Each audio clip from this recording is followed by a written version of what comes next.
Good day, everyone. You're listening to Time for Your Hobby, and this is episode 57, Let the Record Spin.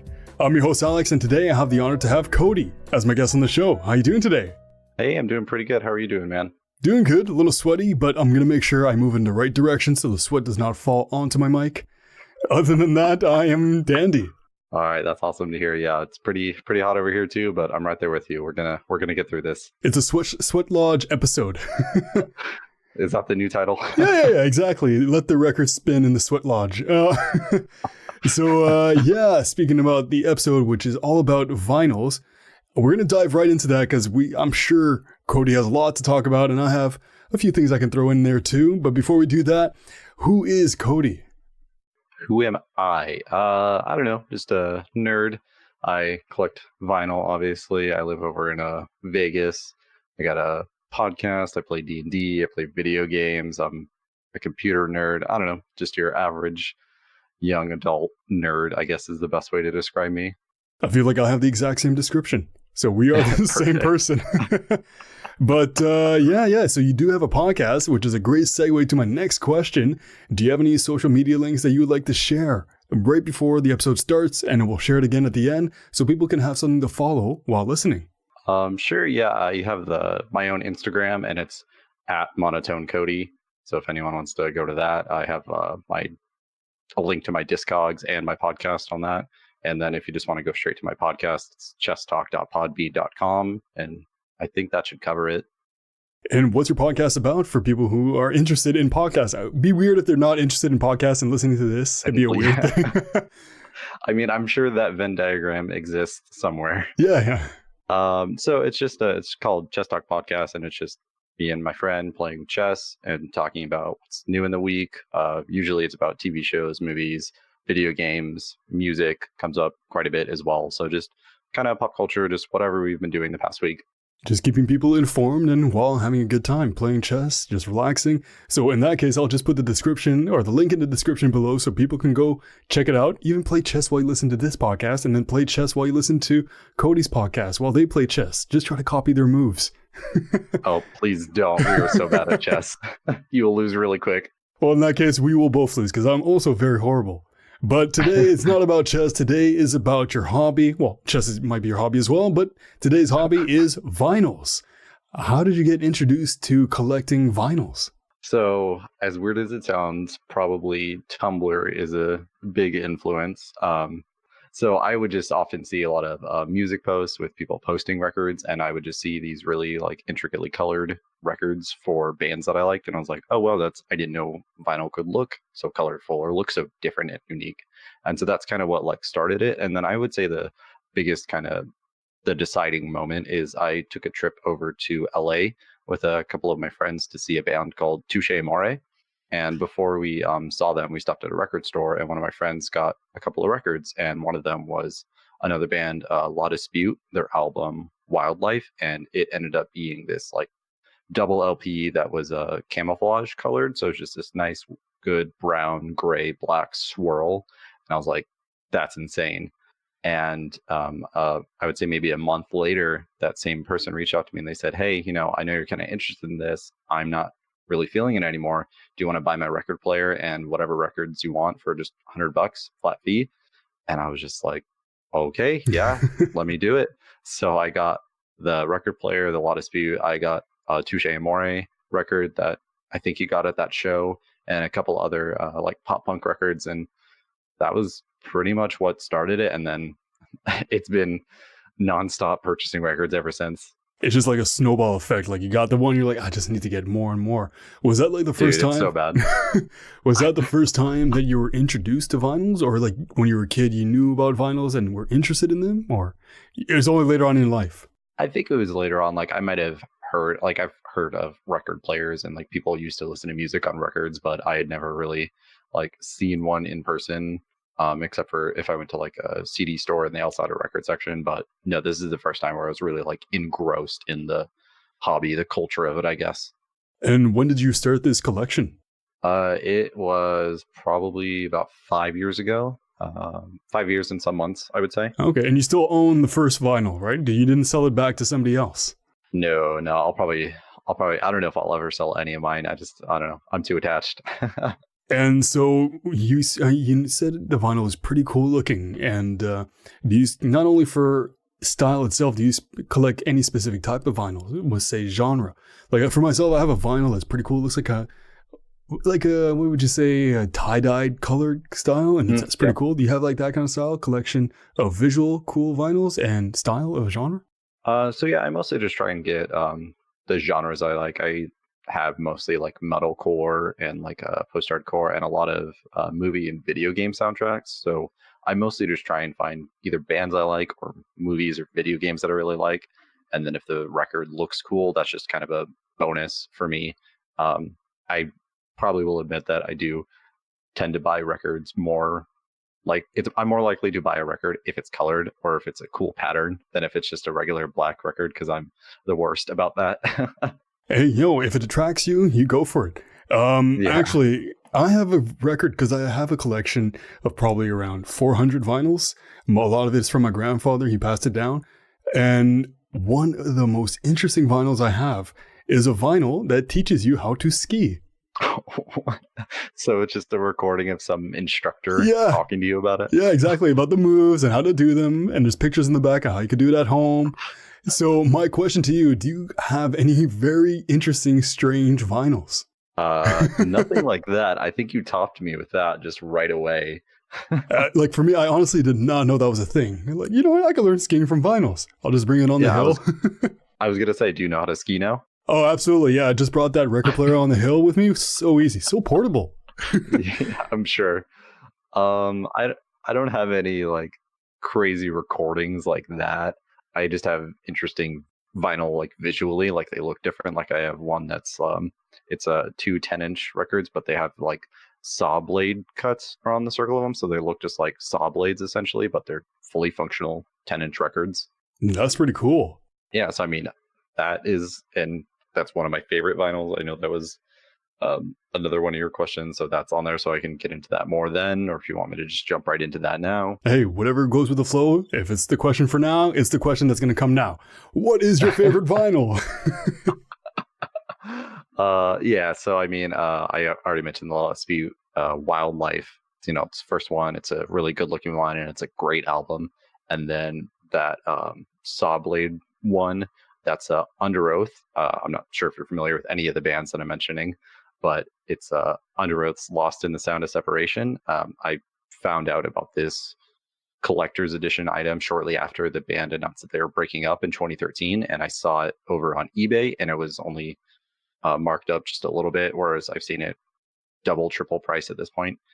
So I snagged it, and so yeah, it's just this cool, great box set of a double LP. One's a reddish pink, and the other is a blue, and they both look like saw blades. And there's like a certificate of authenticity with like the number of pressing that this one is, and there's like a full lyric sheet with like different concept art for the album, and just this. It's just this crazy package that I'm just like, this is probably one of my favorite. And then the third one, it's a little gimmicky, a little cheesy, but I think it's fun. And my girlfriend got it for me, actually. It's the Force Awakens soundtrack, but it's the holographic edition. So if you spin it and then you shine a light on it, the center where like the hole is cut, if you shine a light right at it, one of the records has the Millennium Falcon holographic that will show up and spin with the record as you shine the light on it. And then the other has a TIE fighter that shows up as you just play the record. So that one, it's a John Williams soundtrack. I love all the Star Wars soundtracks, and then just to have this extra little feature where if you're not really looking at it, you wouldn't know. But then if you just shine a light, it's just like, oh wow, that's just this other really cool feature. It's pretty cool how they get really creative with vinyls. It's a simple device or a simple object to create or listen to music, but the saw blade, the holographic, are there any vinyls, not part of your collection, but you've seen online like, wow, I really want that one and it looks really cool? Yeah, I mean, there's one that I've been eyeing forever. It's another Under Oath album. It's called Define the Great Line, and they just pressed it once, and they haven't pressed it as its own album since, and I don't know if they ever will, but I see it go on eBay for $200-300. So that one, I'm like, one day I'm gonna get just a lump sum of cash. I'm like, okay, I can finally pay for it. I can justify it. Who cares about responsibilities? We need this vinyl right now. Oh God, no! No, I would lose my apartment and my girlfriend in one quick purchase. Retirement fund, save it for later on. Yeah, exactly. Now, for you, speaking about retirement funds, it's a weird segue, but what is the oldest vinyl you have? It's another Star Wars record, actually. My girlfriend, when she was up in Bend, Oregon, a couple years ago, she went into a record store there and she found me a 1978 edition of A New Hope's soundtrack. So that is the oldest one I have. All the other ones, I think, like if you check my discogs, are all like 2000s, 2010s, and then the 90s, and then there's just the one singular 1978 A New Hope from John Williams. So that's definitely the oldest one I have. That's pretty cool. I love the sound of vinyls, and I would imagine listening to the New Hope on vinyl would sound amazing. Oh yeah, no, it just puts you like right into the, like you're watching the movie. You're just sitting there, like sitting on the couch, and then it play, and just like it's perfect. You could play it while brushing your teeth, doing your cooking, cleaning. It's just a song for everything. It's the soundtrack for everything. Yeah. It makes you just feel like you're doing the most heroic thing you're ever going to do that day. Picking up dog poop. You know what? Yeah. Boom. John Williams hit me up. So, do you ever transfer your vinyl sounds or songs to digital versions? So, most record players these days that are made have a USB input and output so you can plug it into your computer and record. Do you do that, or you just like the sound of vinyl and leave it as is? Yeah, I've never actually done that. I pretty much just get the record to listen to the record, just because I think it's more of like a ritual kind of thing where it's just like, okay, yep, I'm putting this on. I'm gonna listen to all this. I'm just gonna experience it. A lot of albums do come with like a download card though. So if I get like I pre-order a band's album or something, it'll come with the record, and then they come with a download card, so I can download it. So technically, the vinyl does come with the digital version, but it's not like ripped straight from the record. Mm-hmm. And for you, do you notice a difference between listening to an MP3 version and listening to a vinyl version? No, because I do not have the best speakers to really help with that. There are every once in a while, like with a soundtrack or a band, I'll notice maybe like a slight difference in like the recording or like the ambiance or just like a different instrument that I couldn't pick up quite as well before. So that I would say is probably the most I hear a difference, but I would need a nicer pair of speakers to really get like the full feel of the vinyl, I think. But again, that's another purchase that I'm like, I can't do it yet. Well, you know what? We got some listeners here. If you would like to give some speakers to Cody, I'm sure he would not reject them, right? Oh God, no! I wouldn't reject it, but I would be like, I'm not worthy. Please don't. You have to just trade a vinyl in exchange. It's a transaction. All right. I don't know if I actually asked this question, but since it's all about vinyls, how big is your collection now? So I'm getting close to about 500. I think if you check Discogs, I think it's like 470 or 480. It's somewhere up there. So I'm about the same size that you are at. And when you store them, do you just put them on like on a shelf, neatly organized, or do you also have like your favorite on the wall, just like in some sort of like case? I don't have any on the wall. I've definitely thought about doing that. I think when I finally get a house or something and I can have more room dedicated just to vinyl and records and things like that, then I would probably do that. But for now, it's all just these little like storage cubes I got off Amazon. They're just like two-sided cubes, and I can just put them in there, and they have enough space so they're not cramped. But I think it looks nice. It looks cool when you walk in the room. You're like, whoa, there's a wall of records essentially. And do you own any milk cartons to put the vinyls in?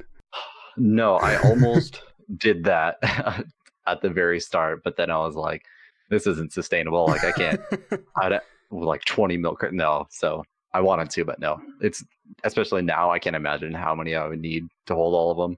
Yeah, of course. It's cool. It's retro to have the milk cartons, but it's not practical. I completely understand. Yeah. Like I would do it as like a joke or just for like cred with people that do collect, but at the end of the day, I don't care that much. So no, I just want functional. Yeah, exactly.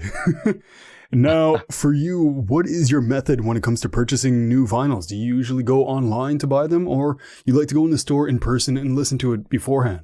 Kind of both. I do like going into the store if I don't have one specific in mind, because then it's kind of like a ritual. Like you go in and you're just like, okay, let me check the new releases, see if anything catches my eye, or if anything I'm looking for is out. Okay, there's not. Let me go and check the letters of the bands I'm interested in, see if maybe they have something of theirs. Okay, they don't. So like it's just like a checklist in my head. Like, okay, let me check all these different spots and see if something catches my eye or something I want. And if that doesn't do it, then it's like, okay, let me check the used section and see if maybe someone gave up something that I'm super interested in. And that gives you a chance to, just spontaneously, you're like, oh, this kind of looks cool. I've done that before. I'm like, this is kind of a cool cover. And I'm familiar with the band, but I've never listened to them. So let me just try it and see how it sounds. So I like going in stores for that, as it's kind of like a ritual of just, let's see what happens. Let's see if I do find something. Maybe I'll find my holy grail. Maybe Under Oath to Find the Great Line will be here used. It won't ever, but maybe. And then online is good when I'm like, I want this record. I know what it's going to look like. I want to pre-order. I want to buy it. And it's probably worse for me because it's so easy to just be like, all right, boom, checkout done. It's paid for. See you in 3 months. Do you have a specific website you like to revisit for purchasing online? I have a couple. The main one is probably, there's a site, Merch Now, that has a lot of like the core bands that I listen to. And so I check that frequently. And then there are a bunch of different subreddits. Like there's just straight up vinyl. That's a subreddit. There's vinyl deals, vinyl releases. There's a video game one, like VGM vinyl. So when I'm in the mood to like buy a record or two, then I'd like check those typically and see like, oh, this one's half off, or oh, look, this one's up for pre-order now. So sure, I'll buy it. Or hey, this video game soundtrack I've been really interested in is finally getting pressed. I can pre-order it now. So. And you never sold any of your vinyls, right? I don't think I have. If anything, I've accidentally bought 2 of the same record, which has happened a couple of times where I think it's a different variant. I get home like, oh, nope, I already own this. And so I would like go back to the store and just trade it in. But I've never like reached out to someone and sold them to someone else. Okay. And has this happened to me a few times, but do you ever go to garage sales and just see people selling vinyls? No, I don't go to garage sales too much, or yard sales. I haven't. I've gone to Goodwill looking for records though. So that's kind of a similar vein, and never found anything good there, but I've tried. And was there a vinyl that's like your Moby Dick, the one that got away kind of thing? Like you want it, but you just can't find it? There are a couple video game soundtracks where I was like on the fence of, where I was like, okay, maybe let me see. Let me give it a couple days. I'll decide if I want to pay for it. Okay. And then a couple days go by and I'm like, okay, like I want to get it. And I go back and boom, sold out. Never pressed again. So that's happened a few times and I've dealt with the heartbreak as I can. So would you say that throughout time you've learned to not be an impulsive buyer, or you're an impulsive? What's your evolution of buying? I don't even know how to describe it, but your buying tactics. My addiction. It's not. It's a passion. It's not an addiction. If that's an addiction, then me doing this is an addiction too. Yeah. I would say I've probably become more tempered with it, where I'm not like, oh my God, I need to get it right now. I'm like, okay, I can wait. If I really want to get it, sure, I'll get it now. But I stop and I think, and I'm like, okay, do I really need this now? If I don't get this record, is it going to be the end of my collection, or can I move on and just know that one day maybe they'll repress it and I can live with that? So I think I've definitely calmed down. But yeah, that first year, it was like every week I was buying 5-10 records. It's just online or going to record stores, and it was bad. It was too much. So UPS and FedEx were not very happy always coming to your door. No. Yeah. Like it was like every other day there'd be a package. My dad would be like, hey, you got one. It's like, thanks. He's got like his own little cupboard for you, just ready, full of vinyls every time it comes in. Yeah, pretty much. Especially now that I don't live with him. Every time I go there now, it's pretty much like, hey, you got 2 sitting on the table. I'm like, oh, thanks. He doesn't even say hi anymore. He's like, vinyls. It's like, okay, thanks. Yeah, pretty much. He's going to just start pointing as soon as I come in, and I'll just know to go right to the table. It's all body language at that point. Point. Yep, I know it's vinyls. It's not like he's not kicking you out. He's not pointing you towards food. He's pointing you towards the vinyls. Mm-hmm. We got a good relationship. It's pretty solid. Does he collect vinyls too? No, I've asked him about that, and he's too practical. He's like, why would I want to have all these things? Like, I can just go on YouTube. It's like, okay, that's fine. Hey, to each their own, right? Yeah, no, I know my grandma collects, and she has a bunch of like Elvis and Beatles and things like that. But I'm not super into those artists. That Beatles, I'm not a huge fan of. So I've talked to her about it, but I just don't know if giving them to me, just I'm not the right owner. I wouldn't appreciate them the way someone that's a really huge Elvis or Beatles fan would. Is her collection as big as yours, bigger or smaller? No, I think it's pretty small. I don't think it's any more than like 20 or 30 records. And that's enough songs to go throughout the day. Oh yeah, no, that's plenty for most people. And for yourself, what would you say is the best part about collecting vinyls on a personal and emotional level?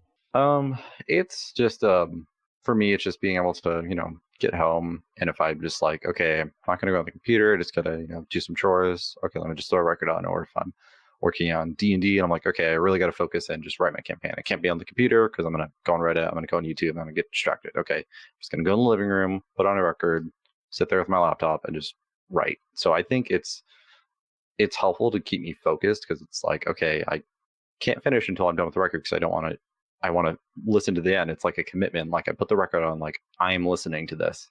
And so I think that is kind of what I use it for a lot, is just focusing and just good background noise to doing other stuff. Like you mentioned, like cleaning or cooking.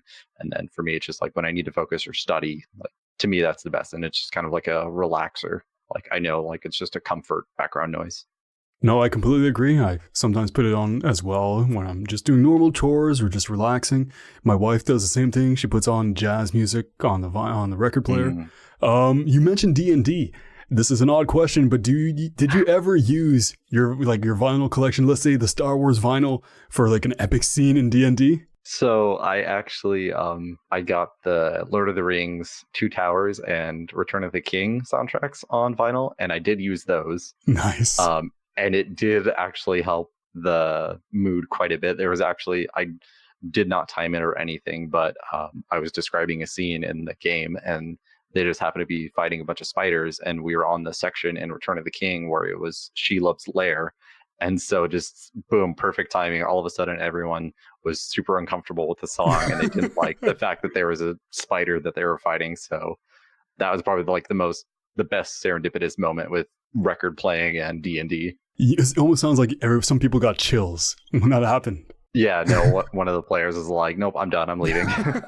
So, nope, you know what? Here, I'm dead. Here, just take my character, take the sheet, take everything. You know what? I don't want to do this. The music is too creepy. Yep, you got me. And what would you say was your biggest challenge when you first started collecting vinyls? I already mentioned it. It was spending too much money. Oh, I don't know.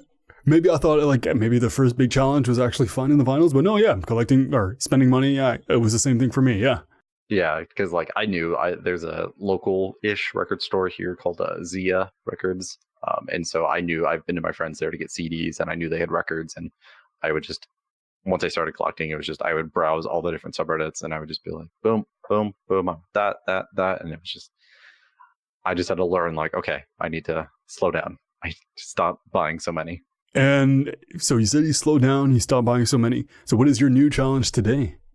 Now it's storage, just the fact that I have so many, and I'm like, okay, I need to do something with them. I need to move them. I'm actually moving apartments, and my new apartment is on the 3rd floor. So it's like, okay, yeah, I need to, okay, I can take the records out, and the movers, they can take the record storage. That's fine. But now I have 400 plus records that I need to take from my car all the way up 3rd floor. They can't all fit in my car, so it's just like all right, a logistics kind of thing. Like, and then once I get them there, it's like, where am I putting them? How am I going to arrange it? So it's definitely storage and making sure it doesn't become overwhelming or like too much. Yeah, and carrying around 400 vinyls is pretty heavy, especially even for a car. They're very light, but when they're grouped up together, yeah, no, it adds up like quicker than you realize, because even when I would add like a record storage cube, I would have to take some out and then stack the new one on and then put them back in, and it's like I take out 15 and I'm like, oh no, I can't, I'm just gonna have to slowly let them down, and then all right, let me take 5 at a time from now on. Did you ever have a vinyl that broke on you? Thankfully no, and that, I think it's because I'm so scared about moving them or having like movers move them. I'm always just like, nope, I'll do it, don't worry. And I've had a couple get warped because if they get delivered like in the middle of the day and they're just sitting in a mailbox all day, I do have a couple that have like a pretty gnarly wave on them, and you can watch as the record spins, you could just see the needle just kind of like going through the wave. So And that kind of hurts because it's kind of out of your control. But no, I've never had any like break or chip or anything like that. Okay, well, we're knocking on wood. We hope that it does not happen. Yeah, no, seriously. I saw a video a couple months ago of this guy on YouTube. I think it was trending at one point. He tried to do a mold of a vinyl. I don't know if you've ever seen this video. And then he tried to recreate a vinyl with like some silicone and some other things, and it didn't come out well. Would that be something you'd be interested in trying out one day, like just for fun? Yeah, if I had the equipment, 100%. I've seen some videos of people, like I've watched different like record pressing plants. I can't remember what the name is, but like I've watched videos where they press vinyl, and I think it's super fascinating. Just like they put the mold on, and then I watched one video where they press like a splattered vinyl record, and they put like little like ink beads into the mold, and then when they squish it, that like smeared it across the record, and that gave it like the splatter kind of effect. And I know I've seen there's some video online of someone making a vinyl record out of chocolate, and I'm pretty sure I've watched that one too. So yeah, if I had the option, I would totally work at a plant that did that or gave me the option to do that. I feel like if you did make it out of chocolate, you would appreciate it for half a second and then eat it. I'd be like, oh wow, it can play, and then I'm like, all right, cool, that's done. As it's rotating, you just take a bite out of it. And it's like, oh, why is the song skipping? Oh, right. Yeah. I took a chunk out of it. Has collecting vinyls ever helped you relax when you're feeling stressed? So let's say not necessarily just listening to them, but like just the aspect of collecting them, going to buy them. Is that like a Zen process? Oh yeah, definitely. Yeah, when I'm there, just kind of tune out. You just kind of forget about everything, and you're just kind of flipping through, especially like in store when you're just going through, and like you just have the method of just like you got one hand holding them up, and then you got the other hand just kind of like flicking them one at a time, and you're just going through, and you're like, nope. Oh, that one's interesting. Let me pull it out. Nope. So yeah, no, it's definitely like a very soothing process to me. And on the contrary, has it ever stressed you out? Thankfully not. Well, I guess I'll take it back. I have gone to I've gone to a record store day once. I don't know if you've ever done that. No, but there is a record store near my place. I've never been to a record store day. So it happens, I know it happens on Black Friday, and then it happens like at the end of April, usually around the 20th. And it's just a day where record stores put out like special releases, limited editions, or never been pressed before, things like that. And one year I was like, okay, I'm going to do it. And I got at the record store, I think at like 6 or 7 in the morning. They open at 10. And I just sat there and I waited. I wasn't even the first person there. I think I was like 10th in line. And so that was kind of stressful because once it opened up, it was kind of like a frenzy of everyone rushing to try and find the records because the store like hid them throughout the store. It's like a treasure hunt. Yeah. Yes. A treasure hunt where people want your treasure. So that was stressful, but that was a one-time thing. So I would say in general, collecting, no, it doesn't really stress me out. Good. At least you get to relax and enjoy the whole process, and you don't have vinyls flying to your face because that would be stressful if they're just flying around like you're in the store and people are just throwing them. That doesn't happen. No, God, no. I would cringe, and I would take them out of the store and be like, do not. Actually, on that note, what are some do's and don'ts when it comes to collecting vinyls? Don't touch a record if you have like greasy fingers, or if you just touched food. Just handle vinyl with care. Do put them in like dust sleeves, I guess, if you want to keep the cover art like pristine and you don't want the record to end up getting a bunch of dust just from sitting there on the shelves. It's best to just get these dust sleeves. If you have to place the record, or if you have to place the needle on the record manually, like you don't have a record player that does it for you, just be gentle with it, because I've seen people just lift it up and then just drop it right onto the record, and that hurts. People say you should clean your records, but I think that's only if you use them literally every single day and like you're wearing the needle out. But I think for the most part, you don't need to clean your records because that's a whole nother process and tool set that you need. Yeah, no, I agree. I actually had a friend once who just dragged the needle across the vinyl. Oh my God. Yeah, exactly. And I'm like, what are you doing? Oh, no, you couldn't see, but I literally shuddered when you said that. That's just terrible. So that's also a do not drag the needle across to change songs. No, yeah, just if anything, just pick up the needle and just gently put it down a little bit forward. Don't just skip. Oh no, do not. Be gentle with the vinyl, and the vinyl will last you a longer time. Yes. For you, what would you say are some misconceptions about people who collect vinyls? So I think most people probably think that people that collect vinyls are just complete audiophiles, where like they have the $1,000 record player and the $1,000 stereo system, and then they have the $1,000 headphones that they can only listen to records this way. And digital music is dead. It is not the right way, or CDs are dead. Like records is the only true way. I think that's probably the only misconception people probably have about vinyl collectors, but I don't know. I think that's kind of blown out of proportion. And most people that I know that collect are like me, and they just like supporting bands that they listen to, and they like just having the novelty of like, I really like this movie, and I got the soundtrack, and it has cool cover art. No, I completely understand. Yeah, it's like a physical thing to have in your hand. It's like, oh, cool, I have a part of history. Yeah, exactly. It's like this was physically made, and I'll always have it. If the internet dies in 10 years or whatever, there's a huge fallout. It's like, I still got this record. Yeah, the record will not be deleted. Could you just imagine one day just boop, pop out of your hands like, oh God.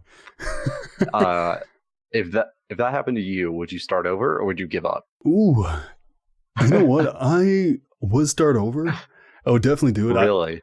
Yeah, it sounds weird, but I have my collection right now. I do have a lot of classical music, and also a lot of like songs from my grandfather, but not a lot of like new songs.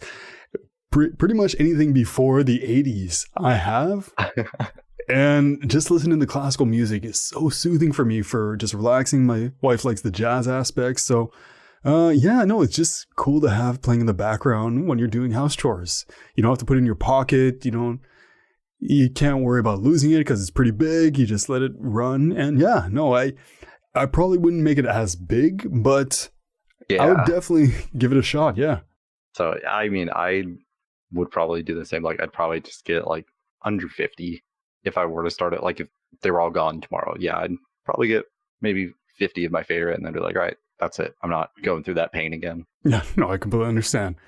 And what would you say collecting vinyls has taught you in life? It's the theme of this episode. It's money management. Don't want to keep harping on it, but literally it was just like, okay, you cannot spend this. You don't have a good enough job to keep buying as much as you are. Yeah, it's money management. Vinyls kind of look like giant coins. You just gotta you gotta know how to manage those giant coins. But after all these years of doing it, it sounds like you do know how to, I wouldn't say control yourself, but I mean, in a sense, control yourself. Yeah, no, I'm okay with it. I know what I am.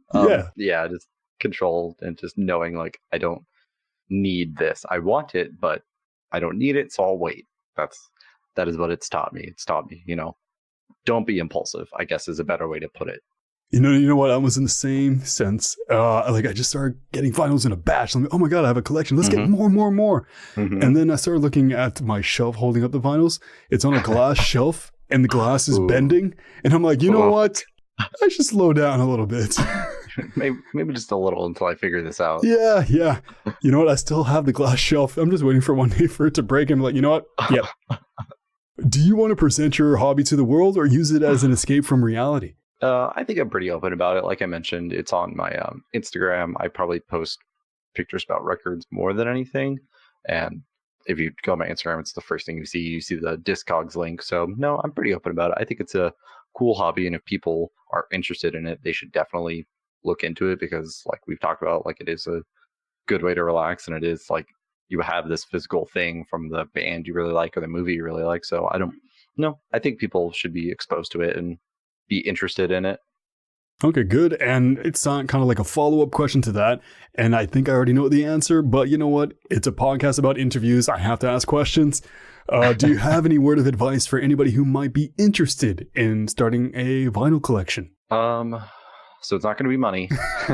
That's what I was expecting.